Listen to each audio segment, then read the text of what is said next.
JEE 2024 નો આ MCQ cubic equation વાળો છે, જેમાં પોલિનોમિયલ અને ટ્રિગ્નોમેટ્રિક બે આપેલું છે, સોલ્વ કરવાનું છે અને સમ ઓફ સોલ્યુશન આપણે મેળવવાના છે.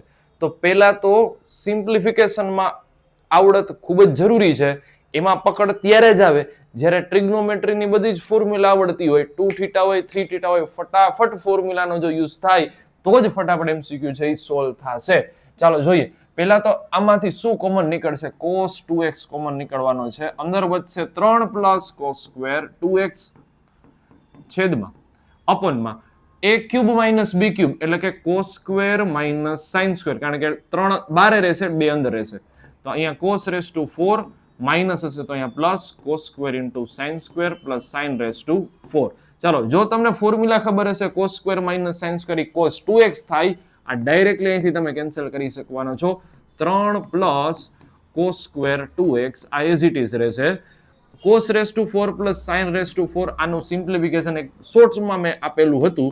cos square plus sin square whole square થાય minus 2 a square c square હશે, તો એ માઇનસ કરવું પડશે 2 sin સ્ક્વેર cos સ્ક્વેર, અને એ માઇનસ 2 અને પ્લસ 1 એટલે ઓનલી અહીંયા sin square cos square remaining વધવાનું છે.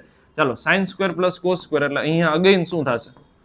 આ એઝ ઇટ ઇઝ છે, આ થાય 1 માઇનસ 1 નો સ્ક્વેર 1, અહીંયા મારે મલ્ટીપ્લાય કરવું પડશે 4 sin સ્ક્વેર cos સ્ક્વેર 4, એટલે કે મારે 2 sin θ cos θ ની ફોર્મ્યુલા બનાવડેવી છે. તો ચાલો, 3 plus cos square 2x LCM 4, આને લખીશું sin સ્ક્વેર 2x અપોનમાં 4.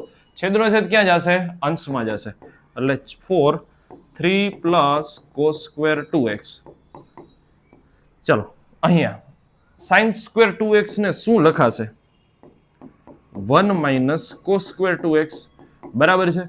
તો જો 4 3 પ્લસ cos સ્ક્વેર 2x, આને હું અંદર મલ્ટીપ્લાય કરી 4 માઇનસ 1 એટલે 3, અને minus minus plus 3 cos square 2x. તો આ ડાયરેક્ટલી કેન્સલ થઈ જશે 4. ઇન શોર્ટ, આ લેફ્ટ હેન્ડ સાઈડ ઓનલી 4 છે, બરાબર છે.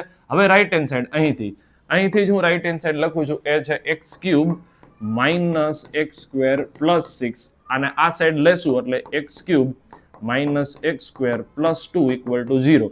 ક્યુબિક ઇક્વેશન માટે sum of the solution alpha plus beta plus gamma એ થાય minus b by a. b છે માઇનસ 1, x સ્ક્વેર નો coefficient, so minus minus plus 1, x cube નો તો 1 જ છે, 1 બાય 1 એટલે આપણો આન્સર આવશે 1.